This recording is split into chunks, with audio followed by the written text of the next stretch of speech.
Liver diseases can be divided into two main categories: acute liver disease, and the best example that I can give you, for instance, is acute hepatitis A. Acute hepatitis A is a viral disease. It comes from a virus that infects us when we eat, I'll put it very gently, unclean food or dirty food. The disease used to be very prevalent in Israel, and now it is much less prevalent. Actually, it's a rare disease due to the introduction of hepatitis A vaccination in early childhood. It is still prevalent in third world countries, and indeed the main categories of patients, of Israeli patients that suffer from acute hepatitis A that we see now are either returning travelers from abroad or Israelis that have not been vaccinated in their childhood. These are the two main categories of people suffering from hepatitis A, but it is still a very rare disease nowadays in Israel, as opposed to the situation 30 years ago. Another category of liver disease is chronic liver diseases. Chronic liver diseases can be, for instance, viral, like due to hepatitis C, which is transmitted by IV drug abuse, by transfusions that were done prior to 1992, when we first learned to check for the virus. Chronic liver diseases can be also a result of dietary indiscretion. The best known toxin is alcohol. In Israel, it's not a very prevalent problem, but in certain areas of the world it is a growing and very severe problem, like in Scotland, for instance, and in other areas in the world. Another source of liver disease is a surplus of carbohydrates. Eating too much bread, too much pasta, too much rice, potatoes, sweet things, even fruits. There is a lot of fructose in fruits. Carbonated sweet beverages contain huge amounts of sugar and corn syrup, and all these carbohydrates promote fatty liver, which is, and the scientific name is NAFLD, non-alcoholic fatty liver disease.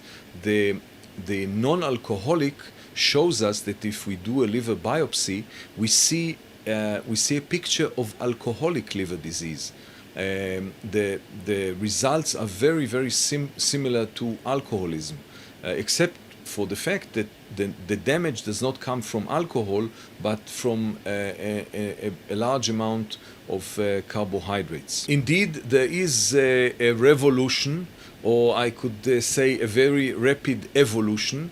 The new drugs for against hepatitis C are really a dream come true.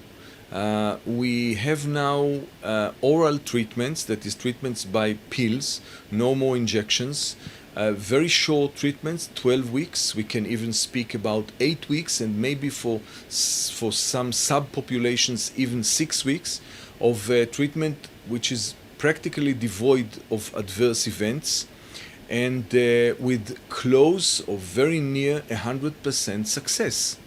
And this success is not only limited to the ideal population of patients in clinical studies, but we see the same results also in the less optimal population of real life, people who are older, who suffer from concomitant diseases. They have diabetes, hypertension, heart disease, etc.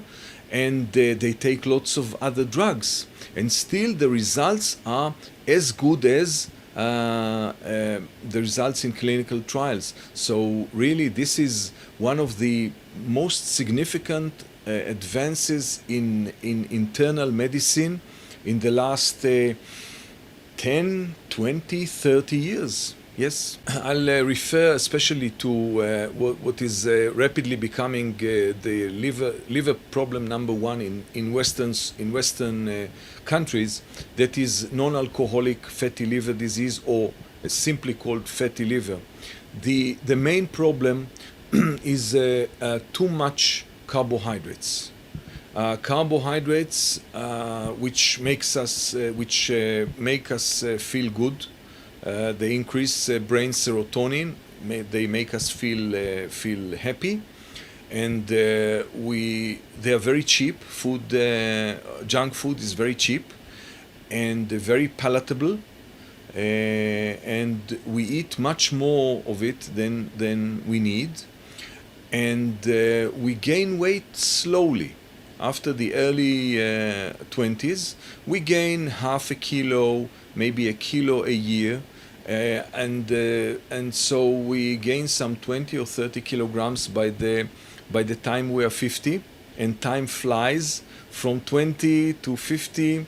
Take my word, it's just a second, and then we develop fatty liver, and so to avoid this. And by the way, fatty liver is an early indicator of most diseases of affluent society. That's very interesting. You have non-alcoholic fatty liver, and then comes diabetes type 2, diabetes of the adults, and then vascular diseases, our blood vessels clog, and many other diseases of affluent societies. Non-alcoholic fatty liver disease sometimes is the earliest marker of many other diseases of affluent society. So if we avoid this, we avoid most other diseases of affluent society. And so the message is, like Maimonides said, eat wisely. Don't overeat, don't undereat, and eat the right stuff, and avoid much carbohydrates. Last week you organized a big event, and you mentioned over there that the connection between the coffee to liver. And I want to ask you, what's the connection? Well, I have good news to coffee lovers. The meeting dealt with especially with the foodstuffs and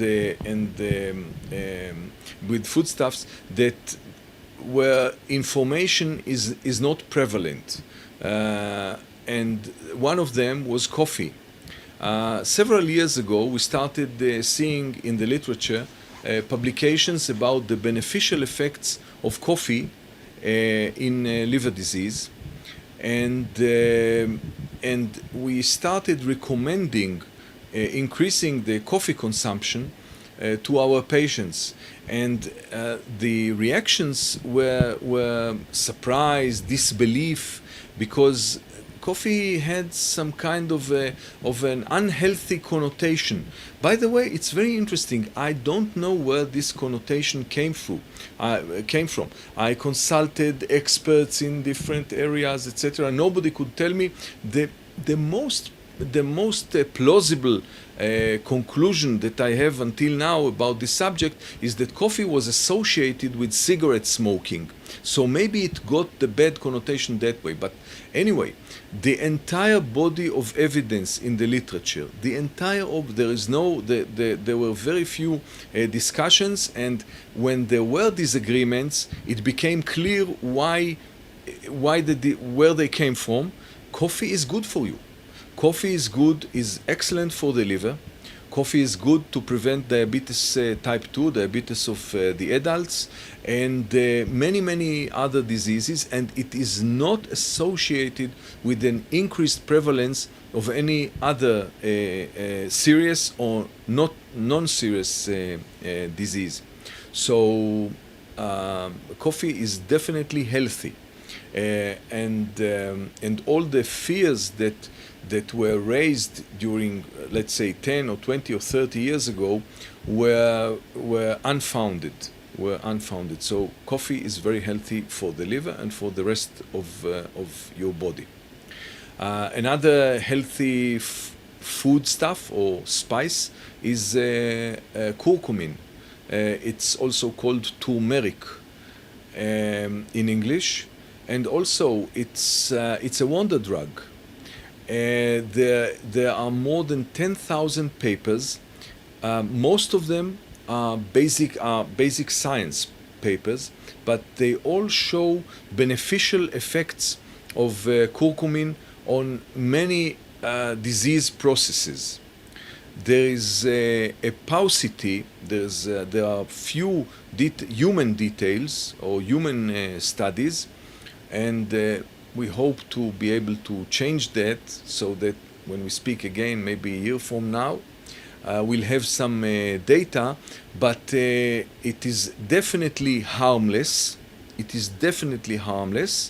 And there's enough data to support its use, especially taking into consideration that our patients, many of our patients, 50 or 70%, are going to go to all kinds of health stores and buy expensive